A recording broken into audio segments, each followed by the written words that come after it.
नमस्कार दोस्तों, मैं Jagdeep Dudi, faculty of physics, Sarvottam defence academy Sikar. इन लाइव क्लासेस में आपका स्वागत करता हूं।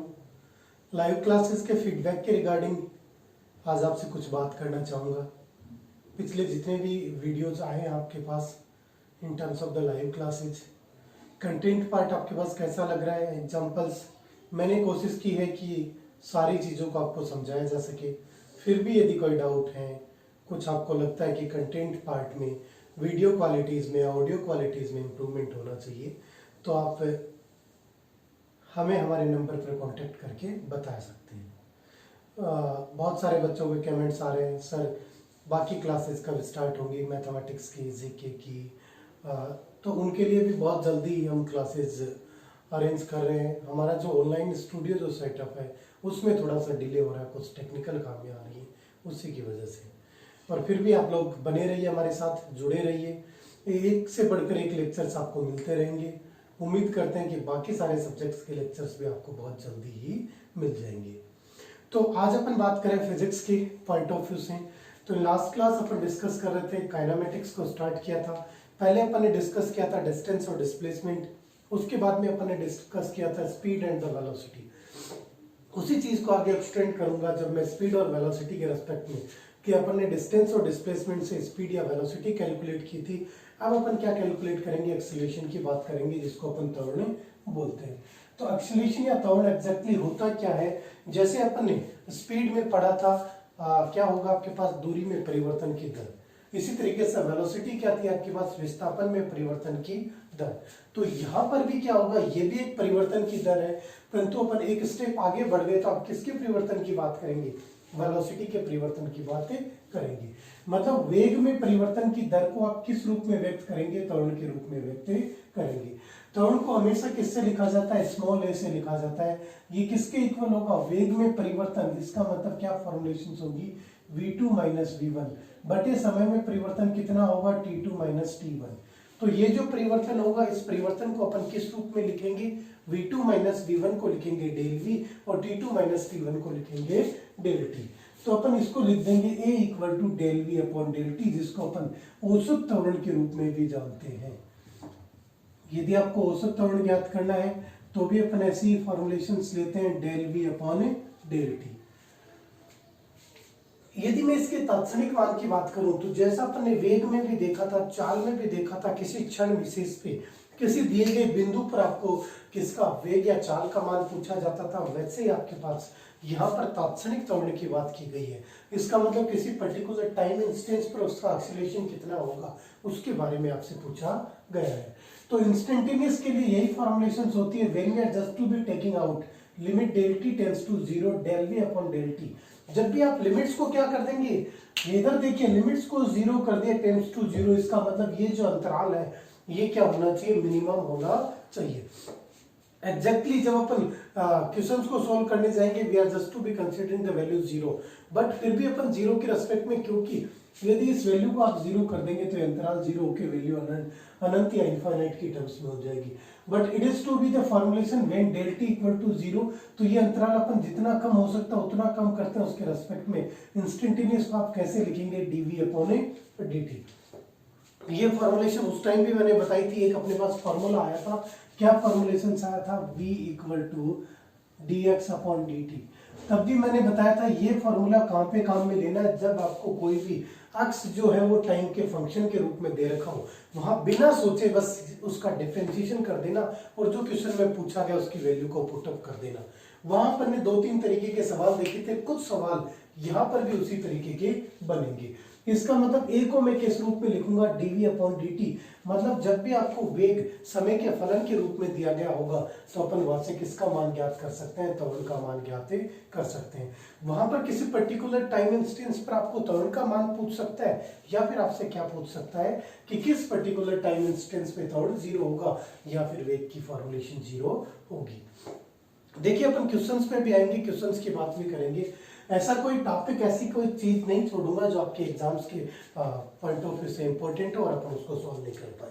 डेफिनेटली कोई भी बुक उठा के देख लेना, सबके क्वेश्चंस आप लगा लोगे, बस इन वीडियोस को अच्छे से देखते जाए। Then another formulation, it is to be defined in terms of the a d2x upon dt square. It is to be the second order differentiation of x with respect to t. मतलब ये आपके पास क्या है, x का दो बार अवकलन कर दिया किसके सापेक्ष, t के सापेक्ष। क्योंकि अपन ने फॉर्मुलेशंस क्या देखी कि अपन ने फॉर्मुलेशंस देखा a equal to dv upon dt और v का फॉर्मुलेशंस अपन ने ऑलरेडी देख लिया, d अपॉन dt, v को मैं क्या लिख सकता हूँ dx अपॉन dt। तो ये फॉर्मुलेट होके कितना बन जाएगा, d2x upon dt square. It means it is to be the second order derivative, द्वितीय अवकलज गुणांक हो गया किसका, विस्थापन का। यदि मैं बात करूं सदिश या अदिश के रूप में, तो विस्थापन जुड़ा हुआ, इसका मतलब निश्चित रूप से ये राशि कैसी होगी, सदिश राशि होगी। तो त्वरण आपके पास कैसा होता है, सदिश होती है। यदि मैं बात करना चाहूं इसके मात्रक की, तो यहां से देखिए आपने मात्रक किस रूप में लिखेंगे, मीटर टाइम किस में होगा, सेकंड स्क्वायर। इसका मतलब त्वरण का मात्रक कितना होता है, मीटर पर सेकंड स्क्वायर। यदि आप इसके विमेय सूत्र की बात करें तो m1 L0 t-2, ये आपके पास किसका होगा, इसका विमेय सूत्र। पहला चैप्टर मैंने इसीलिए नहीं लिया विमा और विमेय सूत्र, क्योंकि जब अपन पूरी फिजिक्स पढ़ के आ जाएंगे शायद ही ऐसा कोई फॉर्मुलेशंस विमेय सूत्र बचे, कुछ दो चार बचेंगे वो अपन डिस्कस कर लेंगे। बाकी ऑलमोस्ट हर एक अपन पढ़ते चलेंगे, उनके साथ साथ आपके लिए आती जाएंगी। तो यहां से देखिए फॉर्मुलेशंस होके ये फॉर्मुलेशंस आ गई।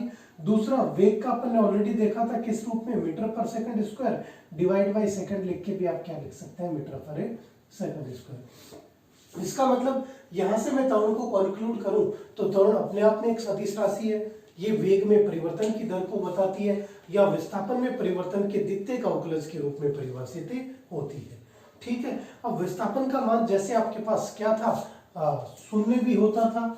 विस्थापन की बात करूं तो यह पॉजिटिव भी होता था, शून्य भी होता था और आपके पास नेगेटिव भी होता था। तो वही फॉर्मुलेशंस आपके पास किसके लिए बनेगी, त्वरण के लिए बनेगी। त्वरण धनात्मक भी हो सकता है, शून्य भी हो सकता है और ऋणात्मक भी हो सकता है। तो त्वरण का मान भी एग्जैक्टली किस पर निर्भर करेगा, जैसे अपन पथ की बात करते थे तो पथ पर निर्भर नहीं करता विस्थापन, वैसे त्वरण भी पथ पर निर्भर नहीं करेगा। उसको सिर्फ इस चीज से मतलब होगा कि वेग में समय के साथ परिवर्तन कितना हो रहा है। तो मान लीजिए आपके पास क्वेश्चन ऑब्जेक्टिव की फॉर्म में यही पूछा जाता है, निम्न में से कौन सी राशि, निम्न में से किस राशि का समय के साथ परिवर्तन होता है या कौन सी राशि पथ पर निर्भर करती है। तो पथ पर निर्भर करने वाली राशि आपके पास क्या थी, दूरी। कौन सी राशि नहीं करती है या निम्न में से कौन सी नहीं करती, इस फॉर्म में कई फॉर्मुलेशन पूछी जा सकती है। तो ये था त्वरण। तो अपन ने त्वरण की बेसिक फॉर्मुलेशंस देख ली। अब देखिए उससे संबंधित कुछ एग्जांपल्स की अपन बात करते हैं कि आपको क्वेश्चन किस किस फॉर्म में गिवन होते हैं। फर्स्ट में क्वेश्चन की बात करूं, फर्स्ट एग्जांपल की बात करूं, x equal to 6t square minus 3t के रूप में परिभाषित है। x आपके पास क्या होगा, विस्थापन। इसका मतलब सवाल में क्या दिया गया है कि विस्थापन एक समय के फलन के रूप में दिया गया है। तो अपन को विस्थापन दिया गया 6t स्क्वायर माइनस 3t के रूप में, तो त्वरण का मान कितना होगा। यहाँ पे आपको पूछा जा सकता है त्वरण के साथ साथ वेग का मान कितना होगा। तो अपन दोनों चीजें ज्ञात कर लेते हैं। फर्स्ट देखिए, जब अपन ज्ञात करने जाते हैं वेग की वैल्यू, तो वेग आपके पास फॉर्मुलेशंस क्या होगा, v equal to dx upon dt। इसका मतलब इसका सिंपली आपको क्या करना है, अवकलन करना है। और अवकलन आप किस रेस्पेक्ट में करेंगे, t के रेस्पेक्ट में करेंगे। तो अगेन वही फॉर्मुलेशंस मैंने कल भी आपको बताया था पिछले लेक्चर में, पावर को पहले ले आओ, पावर एक कम कर दो, 2t माइनस 3। इधर t की पावर 1 थी, 1 माइनस 1 0, किसी की भी पावर, किसी भी संख्या की पावर 0 होने का मतलब क्या होता है, उसका मान कितना होता है, 1 होता है। ध्यान रखना, मोस्ट कॉमनली ये चीजें सबको पता होती है, but during the examinations we are just to be confused कि अपन लिटिल बिट कंफ्यूजन दिमाग में आया और वहां पे ही भी क्वेश्चन की गड़बड़ स्टार्ट हो गई। तो x टू द पावर 0 या t टू द पावर 0 किसी भी फंक्शन की पावर 0 होने का मतलब उसकी वैल्यू कितनी होगी, 1 होगी। तो यहाँ से फॉर्मुलेशंस कितना है, 12t माइनस 3। ये तो किसकी बात आई, वेग की। अब यदि आपसे त्वरण पूछा गया है तो ए, या तो मैं डायरेक्ट ये करता d2x अपॉन dt स्क्वायर, या फिर अब मैं क्या लिख दूं इसको, dv अपॉन dt। तो देखिए वेग का मान कितना है अपने पास, 12t माइनस 3। फिर से डिफरेंशिएशन करते हैं, 12 इंटू टी की पावर 0, फिर 1 हो जाएगा, माइनस किसी भी कांस्टेंट का जब अपन अवकलन करेंगे वो कितना होगा, 0 होगा। मतलब d3/dt की वैल्यू कितनी होगी 0। किसी भी नियतांक का अवकलन कितना होता है, हमेशा शून्य होता है। तो ये फॉर्मुलेशंस कितनी आ जाएगी, 12 × 1 = 12 मीटर पर सेकंड स्क्वायर। तो त्वरण का मान कितना आ गया, 12 मीटर पर सेकंड स्क्वायर। वेलोसिटी आपको टाइम के रेस्पेक्ट में पूछता। अब देखिए इसी क्वेश्चन में पूछ लेता कि त्वरण का मान t बराबर 10 सेकंड पर कितना होगा और t बराबर 15 सेकंड पर कितना होगा, दोनों का अनुपात निकालिए। तो उसी चीज के लिए मैंने कुछ नीचे शॉर्ट ट्रिक्स लिखी हैं, उनको अपन यहाँ पे देखते हैं और फिर इससे रिलेटेड एक दो एग्जांपल्स और करते हैं। देखिए कुछ शॉर्ट ट्रिक्स हैं, हालांकि बहुत सारी बुक्स में आपको बहुत सारी लैंग्वेज की टर्म्स में लिखी हुई मिलेंगी, बट यहाँ पर सिर्फ अपन को इन 4 ट्रिक्स को याद रखना माय डियर स्टूडेंट्स। और एक्सीलरेशन त्वरण से संबंधित, वेग से संबंधित सारे सवाल आपके हो जाएंगे। बस इतना सा ध्यान रखो, कॉन्सेप्ट को अच्छे से कर लो कि अपन को इन चीजों को समराइज कैसे करना है। मैं बात करना चाहूँ फर्स्ट फॉर्मुलेशन की, x is to be directly proportional to t। x समानुपाती है t के, मतलब t का मतलब सिर्फ t नहीं है, 2t हो सकता है, 3t हो सकता है, 5t हो सकता है, 100t हो सकता है, ठीक है, माइनस का 10t हो सकता है। तो जब भी आपको कोई फलन इस प्रकार से दिया गया हो कि विस्थापन या दूरी का फलन जो आपके पास है वो समय के घात 1 के समानुपाती होगा, समय की घात 1 के समानुपाती, तो आपके पास चाल कैसी होगी, एक समान। यदि वेग की बात करूंगा, ये दूरी होगी तो चाल एक समान, ये विस्थापन होगा तो वेग एक समान होगा। समझ आ रहा है कि मैं क्या कहने की कोशिश कर रहा हूं आपके पास? इसका कारण क्या है, कौन सी चीज एक समान होगी और क्यों होगी, उस फॉर्मुलेशंस को भी अपन देखते हैं। देखिए मैंने कहा x समानुपाती t, जैसे फॉर एन एग्जांपल मैंने फंक्शन x दूरी को इस तरीके से लिया 3t, तो वेग अपन को पता है कितना होता है dx/dt। अब देखिए मैंने इसको अवकलन किया तो अभी अभी बताया कि जब भी t की घात 1 का अवकलन उसी के सापेक्ष, चाहे आप x की घात 1 का कर लो, n की घात 1 का n के सापेक्ष कर लो, उसी के सापेक्ष करोगे तो हमेशा 1 आएगा। इसकी वैल्यू कितनी आएगी, 3 मीटर पर सेकेंड। इसका मतलब ये कैसा आएगा, एक कांस्टेंट मान, अवकलन के बाद में इसका मान परिवर्तित नहीं हो सकता my dear friends. That's why ये क्या होगा, एक समान चाल होगी, या फिर मैं इसको क्या कह सकता हूं, एक समान वेग होगा। मतलब कंक्लूड करके अपन को याद क्या रखना है, देखते जाओ बस, इस ट्रिक को ध्यान रख लो। जब x डायरेक्टली प्रोपोर्शनल है t के, x दूरी भी हो सकती है, x विस्थापन भी हो सकता है, बट जब ये डायरेक्टली प्रोपोर्शनल है, समानुपाती है, कुछ भी नहीं करना, एक समान वाला आंसर होगा। कौन सा आंसर होगा, एक समान वाला। अब तो कुछ चमक रहा है, क्लियर। बस कॉन्सेप्ट को ऐसे ही करके चलना है कि क्वेश्चन देखा और आंसर टिक कर दिया, एक समान चाल, एक समान वेग। अब चलिए भाई साहब, ये तो ठीक है, पावर 1 थी, चलो सर कोई बात नहीं, हम वैसे भी अवकलन करके कर लेते, पावर 2 हो जाए, 4 हो जाए, तब क्या होगा। चलिए अगली बार बढ़ते हैं, पावर 2 के रूप में आ जाए। सपोज मैंने फंक्शन को माना it is to B 3t², तो अब यहां से देखो dx/dt किसकी वैल्यू है, v, कितना आएगा 6 × t, पावर पहले चली जाएगी तो 3 × 2 कितना हो जाएगा आपके पास, 6 × t। अब यहां पर देखो वेग जो है वो किसका फलन है, समय का फलन है, तो इस केस में आपके पास वेग कैसा होगा, परिवर्तित होगा। जैसे समय बदलेगा वेग भी बदल जाएगा, या तो परिवर्तित चाल होगी या फिर परिवर्तित वेग होगा। तो t की घात 1 था तब तक, नियत था घात 2 होती, कौन सा बदल गया मेरे प्यारे बच्चों, कौन सा बदल गया, अरे वेग या चाल बदल गया। अब बात करें नियत कौन रहेगा, एक बार फिर अवकलन कर दो साहब, क्या फॉर्मुलेशन बनेगा, a = dv/dt, कितना आ जाएगा 6 मीटर पर सेकंड स्क्वायर। ये कैसा आपके पास एक नियतांक है, कांस्टेंट है, तो ये मान नियत है, तो एक समान त्वरण हो गया। क्वेश्चन ऐसे ही बनेंगे, आपको कोई भी फलन दे देगा या फिर बोल देगा कि दिया गया दूरी या विस्थापन का फलन t की घात 2 के समानुपाती है, तो निम्न में से कौन सी राशि नियत रहेगी, पहला दे देगा वेग, दूसरा दे देगा चाल, तीसरा दे देगा त्वरण, चौथा दे देगा वेग और चाल दोनों ही। और अपन कंफ्यूज हो जाएंगे, दिमाग किधर जाएगा, अच्छा दोनों दे रखे हैं तो पॉसिबिलिटीज हैं कि दोनों ही हो जाए। नहीं माय डियर फ्रेंड्स, वेग तो क्या हो गया, समानुपाती t के हो गया, तो ये क्या बनेगा, x समानुपाती t² में एक समान त्वरण की अपन क्या कर रहे हैं, बातें कर रहे हैं। तो ये तो रही t की घात 1 और 2। अब कोई कहेगा सर 3 आ जाए, 4 आ जाए, 50 आ जाए, अरे बेटा जी उसके लिए भी लिखा हुआ है, थोड़ा सा सब्र रखो, एक कॉन्सेप्ट आपको फिजिक्स का योर टिप्स पर करवा दूंगा कि सोचने की जरूरत ही नहीं होगी। विश्वास रखिए, आपको जो भी पढ़ा रहा है वो कम से कम उसी चीज को सोच के पढ़ा रहा है कि मेरे बच्चों का, मेरे स्टूडेंट्स का रिजल्ट सबसे मैक्सिमम हो, तभी हम लोगों को लोग पूछेंगे कि हाँ किसने पढ़ाया था। तो बी केयरफुल अबाउट इट कि जितने कॉन्सेप्ट्स और ट्रिक्स बताता जा रहा हूं वो साथ साथ नोट करते हुए चलें। अब देखिए पावर और बढ़ा दी, पावर और बढ़ा दी इसका मतलब किस रूप में लिख दिया मैंने, अक्ष समानुपाती है t to the power plus minus n। चलिए जी, मैंने प्लस वाली घात भी कंसीडर कर ली, माइनस वाली भी कंसीडर कर ली। हो सकता था वहां पर कुछ फॉर्मुलेशंस जो थी वो अलग हो सकती थी।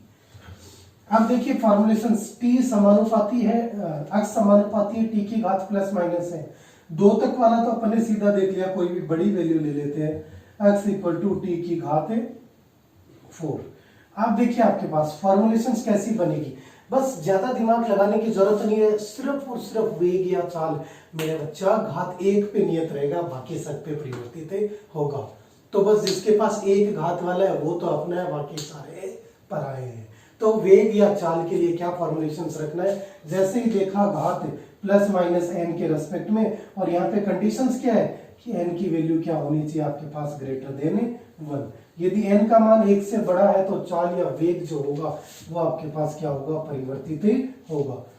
चाल या वेग परिवर्तित होगा, उसके साथ साथ आप इस कंडीशंस को और क्या इलॉबरेट कर सकते हो, यदि n इक्वल टू 2 है तो आपके पास त्वरण का मान क्या होगा, नियत होगा, त्वरण का मान नियत। यदि मैं n का मान ग्रेटर देन 2 कर देता हूं तो आपके पास त्वरण जो होगा वो भी क्या हो जाएगा, परिवर्तित हो जाएगा। तो भी क्या हो जाएगा, त्वरण का मान परिवर्तित हो जाएगा। जैसे मैंने नीचे यही फॉर्मुलेशंस लिखी है, जहां n ग्रेटर देन 2 है तो ये आपके पास परिवर्तित त्वरण हो जाएगा, क्योंकि अपन ने फॉर्मुलेशंस ये देखी। देखिए दूरी या वेग परिवर्तित होने वाली राशियां हमेशा बदलेंगी, तो ये तो दिमाग से निकाल देना। यदि ऐसा कोई आपके पास ऑप्शन बने कि दूरी नियत होगी या वेग नियत, दूरी या विस्थापन नियत होगा, नहीं होगा, वो ऑप्शन तो कभी नहीं होगा। दूसरा ऑप्शन आपके पास बनेगा वेग या चाल नियत होगी या फिर वेग या चाल परिवर्तित होगी। तो अभी बताया एक वाला अपना है, बाकी सब पराया। तो जिसकी घात 1 वाले फॉर्मुलेशन है तो वहां तो वेग भी नियत होगा और चाल भी नियत होगी। उसके अलावा कितना भी हो, चाहे प्लस में हो चाहे माइनस में हो, हमेशा नियत नहीं होगी, परिवर्तित होगी। बात करो त्वरण की, तो त्वरण की फॉर्मुलेशंस में सीधा सीधा याद रखना है कि t की घात 2 तक वाला जो फॉर्मुलेशंस है ना, वहां n इक्वल टू t की घात 2 वाला त्वरण का सगा है, उसके बाद में त्वरण के लिए भी कुछ नहीं है। जैसे ही घात 2 से बड़ी हुई त्वरण भी परिवर्तित हो गया। घात 2 वाले में वेग परिवर्तित है, चाल परिवर्तित है, परंतु त्वरण क्या है, नियत है। तो फॉर्मुलेशंस कुछ भी बन सकती हैं। अब कोई कहेगा सर माइनस वाला तो बताया नहीं, चलिए बता देते हैं। यदि मैंने ले लिया अक्ष बराबर टी की घात -3, तो अब मैं क्या करूंगा। अब आपको यदि वेग ज्ञात करना हो तो अपन कैसे ज्ञात करेंगे, dx अपॉन dt। फॉर्मुलेशंस कितना हो जाएगा, dt की घात -3 अपॉन dt। तो अब इस फॉर्मुलेशंस को आप किस तरीके से लिखेंगे, जब आप अक्ष की घात -n को सॉल्व करने जाते हैं तो किस तरीके से, यदि घात 1 होती है तो डायरेक्ट अपन, क्योंकि t की घात, यदि मैं ये लिखता t की घात -1 तो मैं इसको लिखता 1 अपॉन टी, और इसका जब डिफरेंशिएशन करता तो कितना आता, log ऑफ टी आता। यदि मैं यहाँ पे लिखता टी स्क्वायर तो ये कितना होता, टी की घात -2 1 अपॉन टी स्क्वायर। तो अब अपन इस चीज को फॉर्मुलेट करते हैं, अवकलन करेंगे, तो अक्ष की घात -n का अवकलन क्या होगा, वही फॉर्मुलेशंस बनेगी। घात को माइनस, सेम फॉर्मुलेशन, डरने की जरूरत नहीं है। टी की घात -2 का अवकलन अपन करेंगे टी के रेस्पेक्ट में। घात को पहले लिया हो, घात 1 कम कर दो, टी की घात -2 -1, तो क्या बन गया, -2 बटे टी की घात 3। मतलब जब घात ऋणात्मक में आ जाती है तब घातें बढ़ जाती हैं। तो इसका डिफरेंशिएशन कितना आ जाएगा, -3 टी की घात -4। ये फॉर्मुलेशंस, घात को पहले लिया हो और एक घात को बढ़ा दो। अब ऋणात्मक थी तो ऋणात्मक में अपने घात को क्या कर दिया, बढ़ा दिया। क्लियर है। तो ये कुछ आपके पास शॉर्ट ट्रिक्स थी, उम्मीद करता हूं कि आपको समझ में आया होगा। इसी तरीके की शॉर्ट ट्रिक्स के लिए हमारे साथ जुड़े रहिए। तभी कह रहा हूं बेटा, बहुत मेहनत करनी पड़ती है इन ट्रिक्स को बनाने के लिए। बस आप साथ साथ नोट करते हुए चले, पढ़ते चले, अदर बुक्स के क्वेश्चन लगाते हुए चले, आपको कोई डाउट नहीं आने देंगे। अब अपन बात करते हैं कुछ और क्वेश्चंस की, त्वरण से रिलेटेड। उसके बाद में नेक्स्ट लेक्चर में अपन बात करेंगे ग्राफ से संबंधित, जिसमें ज्यादातर स्टूडेंट्स को कंफ्यूजन रहता है और आजकल एग्जामिनेशंस में पेट क्वेश्चन है ग्राफ से संबंधित। एक ही पूरे लेक्चर में आपके ग्राफ का निचोड़ निकाल देंगे। चलिए बात करते हैं नेक्स्ट क्वेश्चन की। यदि एग्जाम्पल आपको कुछ इस रूप में दे रखा हो, अच्छा पहले इसी क्वेश्चन का ये पार्ट रह गया था t इक्वल टू 10 सेकंड और t इक्वल टू 15 सेकंड पर त्वरण का अनुपात कितना होगा। तो ध्यान दीजिए, जब आपको अक्स कैलकुलेट करना है, अक्स से a कैलकुलेट करना है, कितना होगा d2x अपॉन dt स्क्वायर। क्या फॉर्मुलेशंस बनेगी, इसको फिर से अपन क्या करते हैं, डिफरेंशिएट करते हैं। तो क्या फॉर्मुलेशन बनेगी, it is to be 12t minus 3, और फिर से अपन इसको डिफरेंशिएट करेंगे तो आपके पास कितना आ जाएगा 12 मीटर पर सेकंड स्क्वायर। क्या ये टी पे निर्भर करता है, ये टी पे निर्भर नहीं करता, इसका मतलब इनका अनुपात कितना आएगा, 1:1 आएगा। ध्यान रखना, तो इस तरीके के क्वेश्चंस अक्सर पूछे जाते हैं जिनमें कुछ नहीं करना, बस आपने देखा टी स्क्वायर है, 2 बार अवकलन करेंगे तो ए क्या हो जाएगा, नियत हो जाएगा। इसीलिए बताया ना, जब n इक्वल टू टी है तो त्वरण भाई साहब क्या हो जाएंगे, नियत हो जाएंगे। त्वरण का मान नियत, इसका मतलब चाहे टी कितना भी हो वो टी पर निर्भर ही नहीं करता, तो हमेशा उनका अनुपात कितना रहेगा फ्रेंड्स, 1:1, 1:1 की फॉर्म में ही होगा। चलिए इसी क्वेश्चंस को थोड़ा सा और, यदि क्वेश्चन आपको किस रूप में पूछा जा सकता है, मैं एक अलग फंक्शन की बात करता हूं, उसी के रेस्पेक्ट में अपन कैलकुलेट करेंगे। फंक्शन आपको गिवन है 2t स्क्वायर माइनस 1, और इस फंक्शन को, चलिए फंक्शन को पावर्स को थोड़ा सा बढ़ाते हैं। यहां पर अपन को वेग पूछा जा सकता है, त्वरण का मान पूछा जा सकता है। यहां पर आपको पूछा गया है कि x बराबर 2t स्क्वायर माइनस 1 के रूप में फंक्शन परिभाषित है, तो त्वरण का मान समय के किस मान पर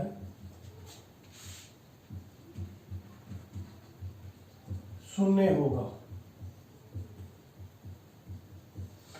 इसी में बी पार्ट आपसे पूछा जाता है, समय का वह मान ज्ञात कीजिए जब वस्तु विराम अवस्था में है।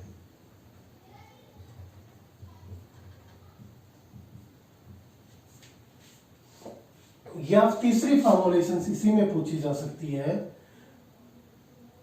विस्थापन का मान t बराबर 5 सेकंड पर होगा। चलिए तो अपन स्टार्ट करते हैं कि किस तरीके से इस तरीके के क्वेश्चंस को आप क्या करेंगे, सिंपली। तो फिर से देखो, आपके पास फंक्शन क्या गिवन है, 2t स्क्वायर माइनस 1। तो पहले बात करते हैं कि त्वरण का मान समय के किस मान पर शून्य होगा। इसका मतलब आपको क्या करना है, a इक्वल टू 0 की वैल्यू कैलकुलेट करनी है कि a का मान किस समय पर शून्य होगा। आपको वो फॉर्मुलेशंस कैलकुलेट करनी है कि a का वो मान ज्ञात करना है, t का क्या संख्या लें कि a वैल्यू 0 हो जाए। चलिए पहले a ज्ञात तो करें, a कितना बनेगा आपके पास, d2x अपॉन dt स्क्वायर। तो पहले क्या फॉर्मुलेशंस बन जाएगी, 2 × 2 4t माइनस 0, और फिर 4t को करेंगे तो इसकी वैल्यू कितनी हो जाएगी, 4 मीटर पर सेकंड स्क्वायर। तो यहां पर देखिए फिर वही फॉर्मुलेशंस, त्वरण का मान क्या शून्य हो सकता है क्या, वो कोई भी ऑप्शंस यदि आपको हमेशा इसी रूप में मिलेंगे, t इक्वल टू 1 सेकंड, दूसरी फॉर्मुलेशंस बनेगी t इक्वल टू 1/2 सेकंड्स, तीसरी फॉर्मुलेशन बनेगी t इक्वल टू 2 सेकंड्स, और डी ऑप्शंस आपके पास बनेगी नन ऑफ दीज, या फिर ये संभव नहीं है। तो यहां पर देखो, अपन ऑलमोस्ट जब भी अपन क्वेश्चंस को अटेम्प्ट करने जाते हैं, दिमाग ये रहता है कि कोई ना कोई आंसर तो होगा, बट यहाँ पर a का मान 0 चाहिए। a का मान कितना आ गया, 4 मीटर प्रति सेकंड स्क्वायर। क्या ये मान बदल सकता है, नहीं। यहाँ पर क्या आ गया आपके पास, हो सकता था ऑप्शन इस तरीके का, तो यहाँ पे a का मान क्या होगा, नियत होगा, कांस्टेंट होगा। जब a का मान नियत या कांस्टेंट है तो उस a के मान में कोई भी परिवर्तन, उसका मान कभी भी 0 नहीं हो सकता।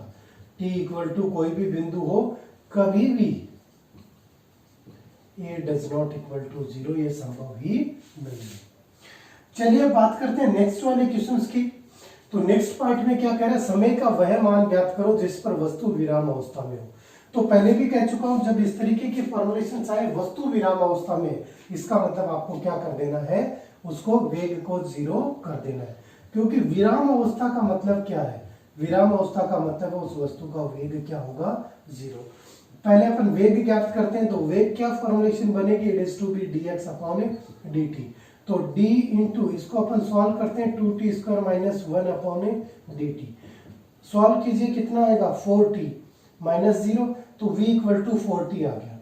ये फॉर्मुलेशन आ गई। आपको करना क्या है, इक्वल टू 0, तो 4t इक्वल टू 0 आ गया, तो t इक्वल टू कितना आया, 0। इसका मतलब t इक्वल टू 0 सेकंड पर आपके पास वेलोसिटी कितनी होगी, 0। उस टाइम भी मैंने बताया था माय डियर फ्रेंड्स, सॉल्व करने की जरूरत ही नहीं थी। विराम अवस्था हमेशा कब होगी, जब आपके पास समय का मान 0 होगा। हाँ, जरूरत पड़ेगी अगले क्वेश्चन में, उस पर भी बात करेंगे। चलिए, विस्थापन का मान t इक्वल टू 5 सेकंड पर कितना होगा, कुछ करने की जरूरत नहीं है। यदि ये क्वेश्चन भी नहीं कर सकते तो शायद आपके कॉन्सेप्ट में बहुत कमी है। ध्यान दीजिएगा, क्या पूछा, विस्थापन का मान t इक्वल टू 5 सेकंड पर कितना होना चाहिए। t का ये विस्थापन ही तो दे रखा मेरे बच्चा, कुछ भी करने की जरूरत नहीं है। सीधा कितना आ जाएगा, 2 गुणा 5 की घात 2 माइनस 1, 25 दूनी 50 माइनस 1 मतलब 49 क्या आएगा, मीटर। तो t इक्वल टू 5 सेकंड पर उसका विस्थापन कितना होगा, 49 मीटर होगा। चलिए एक क्वेश्चन और लेते हैं, जिसमें कुछ पावर्स का और खेल अपन खेलते हैं। फिजिक्स आप डेली लाइफ में सारी चीजें पढ़ चुके हैं, बस लोगों को यही प्रॉब्लम रहती है कि हमें फिजिक्स आती नहीं है। अरे बच्चा, मैं तो कहता हूँ जब से आपने इस धरती पे जन्म लिया है, तब से आप फिजिक्स से पढ़ते जा रहे हैं। ऐसा कोई कॉन्सेप्ट नहीं है जो शायद आपने पढ़ा नहीं हो।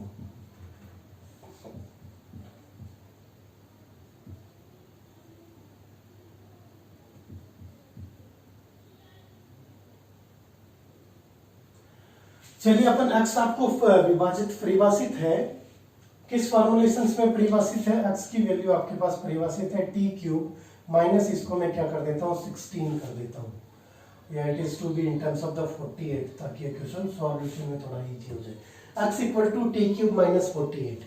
जैसा अपन ने बात की थी n की वैल्यू ग्रेटर देन 2, तो सीधा एक कॉन्सेप्ट तो मेरे बच्चा समझ में आ गया होगा। यहाँ पर आपके पास चाल भी परिवर्तित होगी, वेग भी परिवर्तित होगा और त्वरण भी परिवर्तित होगा। घात 2 तक वाले ही कहानी नियत में चलती थी, उससे ऊपर वाली तो सारी परिवर्तित में चलती थी। चलिए तो करते हैं परिवर्तित। त्वरण का वह मान जब क्या हो, समय का मान किस मान, समय के किस मान पर त्वरण 0 होगा। त्वरण ज्ञात तो करो, कितना मिलेगा। पहले अपन वेग ज्ञात करते हैं, तो क्या मिलेगा आपके पास, 3t स्क्वायर, यही फॉर्मुलेशंस मिलेगी। चलिए इसको ये सिंप्लीफाई कर देते हैं, 3t स्क्वायर माइनस 48। ये तो वेग आ गया, जब अपन त्वरण को करेंगे तो कितना मिल जाएगा, 6t माइनस, फिर से फॉर्मुलेशंस कितनी आ जाएगी, 0। तो a की वैल्यू तो कितनी आ गई, 6t। हाँ बिल्कुल, t पे निर्भर करता है, वैसे भी वेरिएबल है, किस मान पर 0 होगा। तो आपको क्या करना है, a equal to 0 equal to कितना आ गया, 60, और अपन को पता है t इक्वल टू 0 सेकंड्स। इसका मतलब t इक्वल टू 0 सेकंड्स पर, तो फॉर्मुलेशंस क्या निकली थी, घात 2 थी, तो वेग का मान 0 पे 0, यही तो था। आपसे ये पूछा गया था विराम अवस्था में आने की स्थिति, तो t बराबर 0 पर वो 2 तक ही लगता था बेटा, 3 वाले में बदल जाएगा। जैसे ही 3 आ गई तो वो कंडीशन किस पे शिफ्ट होगी, त्वरण पे शिफ्ट होगी। चलिए बात करें समय का वह मान जब वस्तु विराम अवस्था में होगी। समय का वह मान ज्ञात करना जब वस्तु विराम अवस्था में, विराम अवस्था का मतलब वेग बराबर 0। वेग कितना आया बेटा जी, 3t स्क्वायर माइनस 48। चलिए सॉल्व करते हैं इक्वल टू 0 की रेस्पेक्ट में। तो आपके पास एक इक्वेशन बनी, यहाँ से 3 कॉमन ले लेता हूँ, t square minus 16 equal to 0। तो क्या बना, t स्क्वायर इक्वल टू 16 और t equal two plus minus 4 second. अब यहाँ पर एक चीज का ध्यान रखना, आंसर किसके अकॉर्डिंग होगा, ऑप्शंस के अकॉर्डिंग होगा। यदि आपको ये दे रखा है 4 second minus 4 second plus minus 4 second, तो ये आंसर होगा। यदि ऑप्शंस ये दिए हुए होते 4 second, 6 second, 8 second, none of these, तो आपका ऑप्शन क्या होता, 4 सेकंड वाला ऑप्शन ही होता। अब मैं बात करूं विस्थापन का मान t बराबर 5 सेकंड पर कितना होगा, तो कुछ भी नहीं करना, सीधा सीधा मान रखना है, 5 की घात 3 माइनस 48 इंटू 5 क्या बनेगा, 5 का 25, 25 पंजो 125 माइनस 48 इंटू 5 कितना होगा आपके पास 0, 20 और 2 22।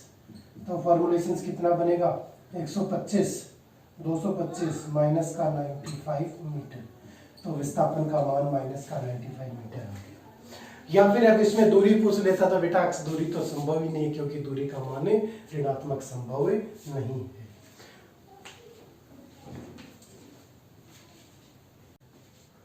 तो अपन ने अभी तक जो चीजें पढ़ी एक बार उनको समराइज कर दूं, क्योंकि नेक्स्ट लेक्चर अपना ग्राफ्स के रूप में आना, और ग्राफ तभी समझ में आएंगे जब आपको फॉर्मुलेशंस बिल्कुल क्लियर है। सबसे पहले अपन ने दूरी या विस्थापन की बात की थी। विस्थापन को अपन अक्स से रिप्रेजेंट करते थे, इसी के फॉर्मुलेशंस में काम में लेते थे। इसका मान कैसा संभव था आपके पास, पॉजिटिव भी संभव था, जीरो भी संभव था और नेगेटिव भी संभव था। यदि मैं इसी दूरी को अक्स को दूरी के रूप में व्यक्त करूं तो मेरे पास फॉर्मुलेशंस क्या बनती थी, ये सिर्फ पॉजिटिव होता था, does not equal to zero होता था, does not equal to negative होता था। उसके बाद मैं बात करूं वेग की, तो वेग की फॉर्मुलेशंस आपके पास क्या बनती थी, वेग किससे संबंधित होता था, विस्थापन से संबंधित होता था। तो वेग की वही फॉर्मुलेशंस वापस आपके पास पॉजिटिव भी संभव था, जीरो भी संभव था और ऋणात्मक भी संभव था। वेग जो होगा फॉर्मुलेट क्या करेंगे, v equal to dx upon dt। विस्थापन में परिवर्तन की दर को अपन ने क्या बोला था, वेग बोला था। यहाँ पर अपन ने यही फॉर्मुलेशन पढ़ी, यदि x आपके पास समानुपाती है t के तो वेग क्या होगा, नियत होगा। यदि x समानुपाती है t की घात कोई भी फॉर्मुलेशन n, और जहाँ पे n की वैल्यू ग्रेटर देन 1 है वहां पे वेग क्या होगा, परिवर्तित होगा। इसी प्रकार वेग के साथ में अपन ने पढ़ा था चाल की वही फॉर्मुलेशंस। चाल सिर्फ पॉजिटिव होता था, फॉर्मूला सेम ही रहेगा dx अपॉन dt। यहाँ पर x क्या हो जाएगा आपके पास, दूरी बन जाएगा। और ये जो फॉर्मुलेशंस अपन ने इसमें पढ़ी है वो फॉर्मुलेशंस इसके लिए भी अप्लीकेबल होगी। अगली लास्ट में बात करूं त्वरण की फॉर्मुलेशंस में एक्सेलरेशन पढ़ा। एक्सेलरेशंस की वैल्यू किस पे निर्भर करता है, वेग पे निर्भर करता है। तो यहाँ भी इसकी वैल्यू पॉजिटिव भी संभव है, जीरो भी संभव है और नेगेटिव भी संभव है। फॉर्मुलेशंस वापस वही, एक्सेलरेशंस का फॉर्मूला क्या बनेगा, dv अपॉन dt। क्या फॉर्मुलेशन बनेगा, dv अपॉन dt, या मैं क्या लिख सकता हूँ d2x अपॉन dt स्क्वायर। तो फॉर्मुलेशंस यदि x की घात t स्क्वायर के हैं तो यहाँ पे a आपके पास क्या होगा, नियत होगा। और यदि x की घात समानुपाती t की पावर n, जहां पर t ग्रेटर देन 2 है तो a का मान क्या होगा आपके पास से परिवर्तित होगा। यही फॉर्मुलेशंस आपके पास से बनेंगी। तो ये था पूरे आपके पास समराइज। ये वीडियोस आपको कैसे लग रहे हैं, एग्जांपल्स आप साथ साथ सॉल्व करते हुए चलें। यदि अच्छे लग रहे हैं तो हमारे चैनल्स को ज्यादा से ज्यादा लोगों तक शेयर करें, ताकि वो भी इन क्लासेस का फायदा उठा सकें। ये सारे के सारे जो भी वीडियोज आपके लिए ही बनाए जा रहे हैं, स्पेशली नेवी एयरफोर्स की कॉम्पिटिशन्स को ध्यान में रखते हुए। तो इन वीडियोस को ज़्यादा से ज़्यादा शेयर करें। जो लोग लाइव देख रहे होते हैं उनको बार बार कहना नहीं पड़े कि वो उसी टाइम इनको क्या कर दें, शेयर कर दें। अच्छे लग रहे हैं वीडियोस तो लाइक करें, कमेंट करें यदि कोई डाउट्स हैं तो। धन्यवाद। जय हिंद, जय Bharat. Stay motivated, stay safe, stay at home. Thank you.